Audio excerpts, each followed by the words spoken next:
Hello everybody, welcome back to Weaponized CAD. I'm Danny. Today we are talking about polylines. These are super powerful lines. You can do tons of things with them.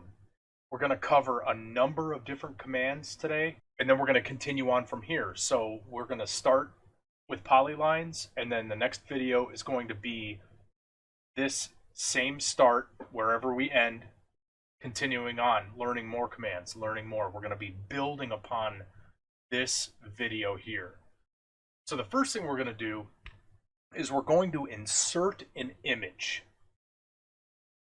To insert an image, you type image.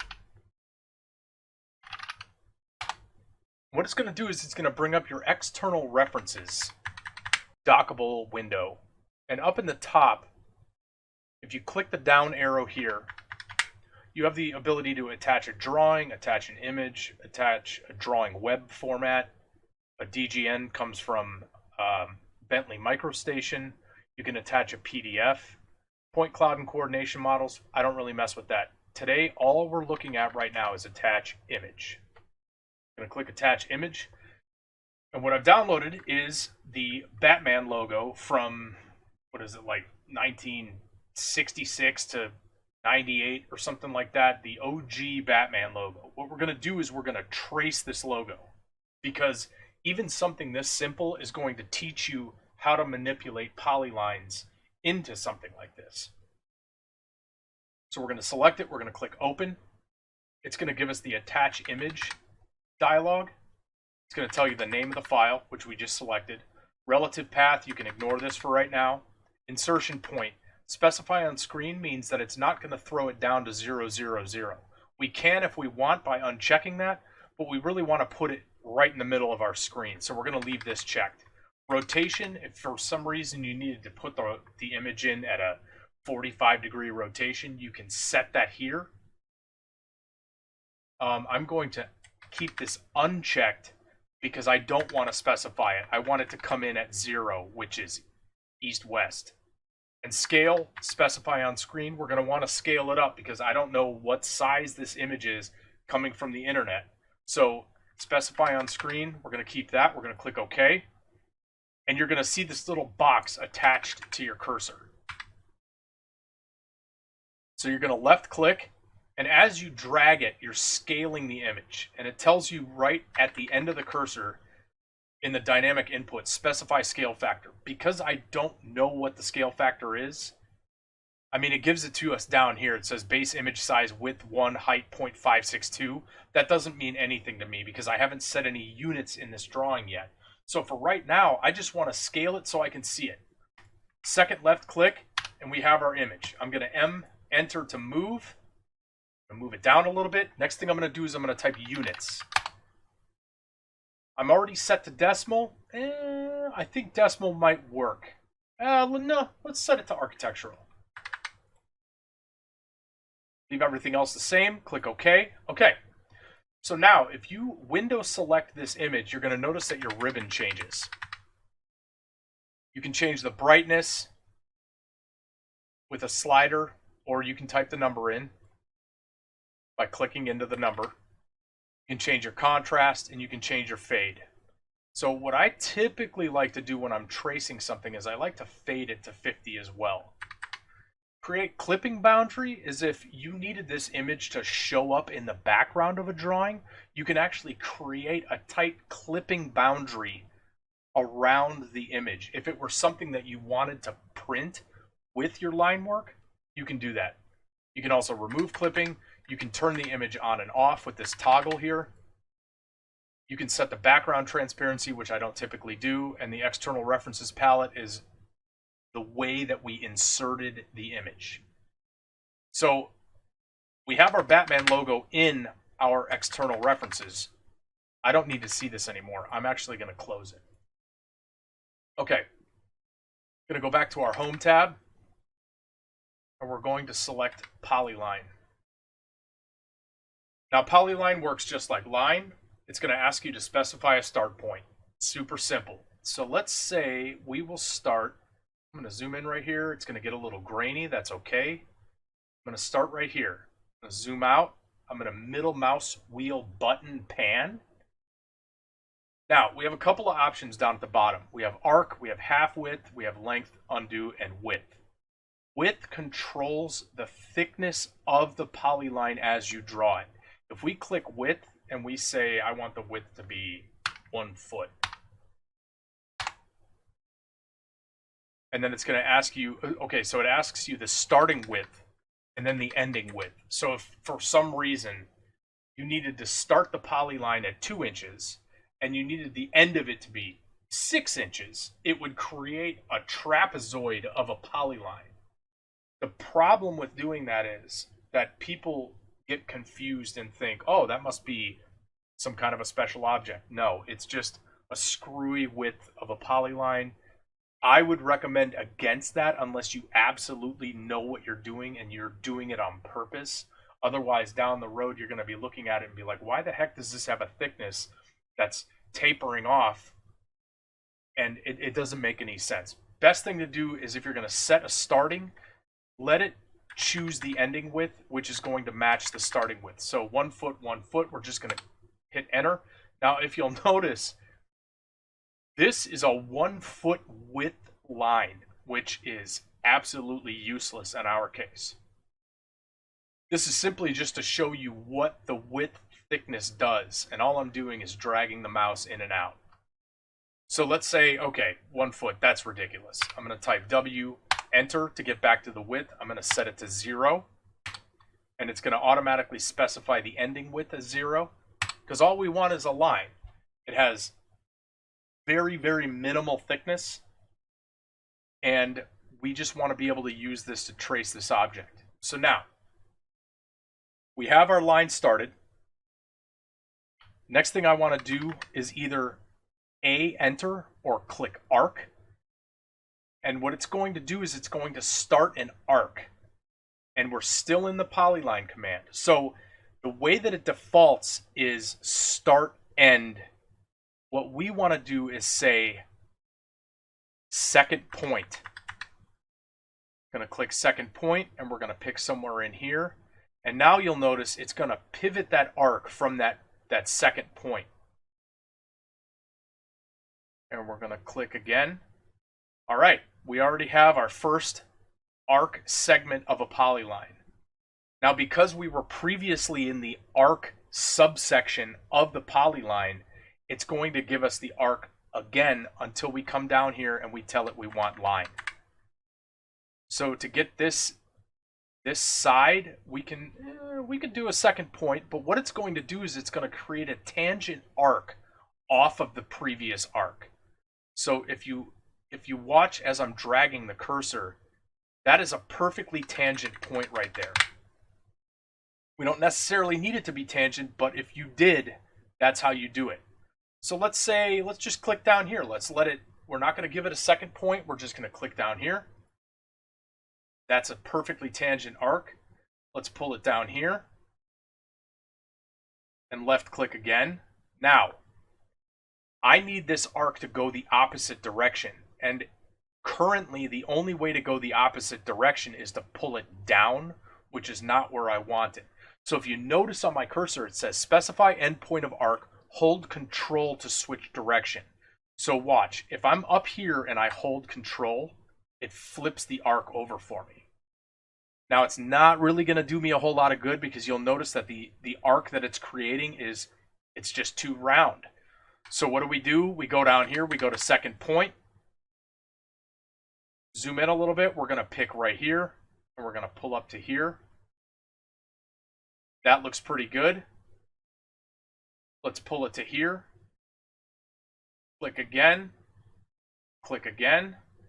Gonna have to hold control to get around this corner. Oh, still not gonna work. Gonna have to go second point. Second point is S enter. Gonna ask me for the second point. I'm gonna pull it up to right about there. Gonna hook around this one. Gonna hook down this way. I'm gonna zoom out with the mouse wheel. Now, at this point, because this side of the image is exactly the same as this side of the image, we don't have to trace the whole image. I'm going to right click and end the polyline command.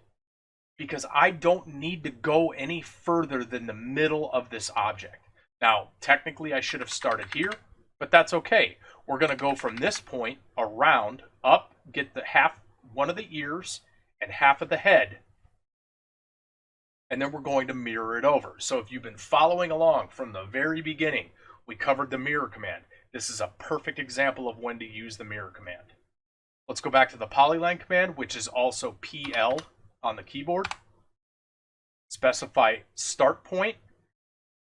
You notice I don't have my O snaps on. What's O snap? F3. Snap to that end point. It's going to start us with a line. We're going to go down here to arc. We need to flip it, and it's just too much. So what do we need to do? Second point. I'm going to zoom in a little bit. Going to get the middle of that. Going to hook around like this. Going to hook around like this. Like that. And now here, there is a little bit of an arc there. You can either put an arc in, or you can go back to the line command. That is completely up to you. Click there. Now for the ear, we absolutely want a line. We can either click line down at the bottom, or L, enter. Or if I knew how to type L, enter. And we're going to click here, and then we're going to turn ortho on, F8. Oops. Okay. Now you noticed when I hit F8, I fat fingered the 0 key. The 0 key was assuming that I was trying to type a distance in, and I have a point out here that I do not need. Now the undo command up here doesn't work when you're in the middle of a command, but a lot of the commands that are multi-point, click, click, click, click, click, you're doing all kinds of stuff inside of one command. Down here in the command line, you enter or just click undo, and it pulls me back. Now I'm going to F8 the proper way, and I'm just going to kind of shoot it out a little bit past the center of the head. I'm going to end the command with a right click, and I'm going to zoom out. So now what we want to do is we want to mirror this side over to this side. But because we drew two separate polylines, if I select this one, it's going to hook us around to this endpoint. And then if I select this one, it's going to hook us around to this point. I'm going to escape out of that. I'm going to type J, enter. This is the join command. Select source object or multiple objects to join at once. I want to join this line with this line, and I'm going to right click. And down at the bottom, if those endpoints are touching perfectly, if you snapped to that endpoint, it's going to tell you 7 segments joined into one polyline. So what does that mean? There's 7 different arc and or line segments in this entire system of clicks that just joined into one polyline. So if I select right here, you're going to notice everything's connected. So now, escape a couple times. I'm going to draw a line, L, enter, from this endpoint straight up. And I'm just going to click. I'm going to do trim, TR, or trim up here. TR, enter. I'm going to select this as my cutting edge. I'm going to right click, and I'm going to trim that extra little nub off that I drew past the center, because there's nothing to snap to on this. This is an image. I'm going to select this line, and I'm going to E, enter, or E spacebar. I didn't even mention that. Spacebar is also the enter button if you're not keying in a distance or an angle or typing stuff into a text box or a multi-leader box. So spacebar is right there at your thumb. That's a really good enter button. So what are we going to do here? We've already joined this. It's all one piece. And if we go over into our properties, it's going to tell us polyline. It's not going to say 2 objects selected. It's not going to say 5 polylines selected. It's a single polyline, and it's going to give us the overall length, which is 3 foot 3 9/16 inches. It also tells us that it's not closed. Closed means that the two open endpoints have a line segment between them, or a polyline segment, and that it's an enclosed object. So we're going to use the mirror command. Mi, enter. I already had the polyline selected. If I didn't have it selected, mi enter is going to ask me to select objects, which tells you right there on the end of your cursor, and it's going to follow you around. I'm going to select that polyline. I'm going to right click, and it's going to ask me for the first point of my mirror line. I have my O snaps turned on. I'm going to click down here, and I'm going to pull straight up, and I'm going to left click again. Erase source objects? Absolutely not. Now, we have two sides, and the command we use to join the two together is the join command. J, enter. I'm going to select this one, going to select this one. We're going to right click. It's going to tell us 17 segments joined into one polyline.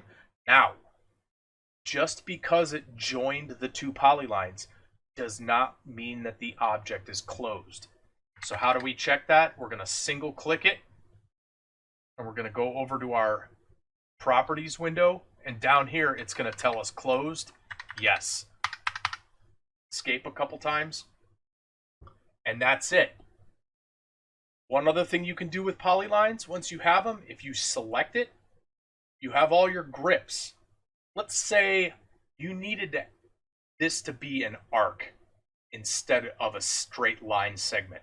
If you mouse over the midpoint grip, you're going to get a little menu. It's going to say stretch, where you can pull it. I'm going to undo. I'm going to select the polyline again. This time I'm going to say add vertex. And what that's going to do is it's going to create another vertex at the point that I selected, at the grip I selected, and then it's going to give me new midpoint grips. So if I go to this midpoint grip, I can add another vertex. If I go to this midpoint grip, I can add another vertex. Don't want to do that, so I'm going to undo, undo, undo. If I needed to add an arc here, oh, I'm sorry, this was already an arc. So if it's already an arc and you mouse over the midpoint grip, you can convert it to a line, which is going to create a straight line between the two endpoints. If you want to convert to an arc, hold the mouse over the midpoint grip, go down to convert to arc, and it's going to magnetize it to your cursor,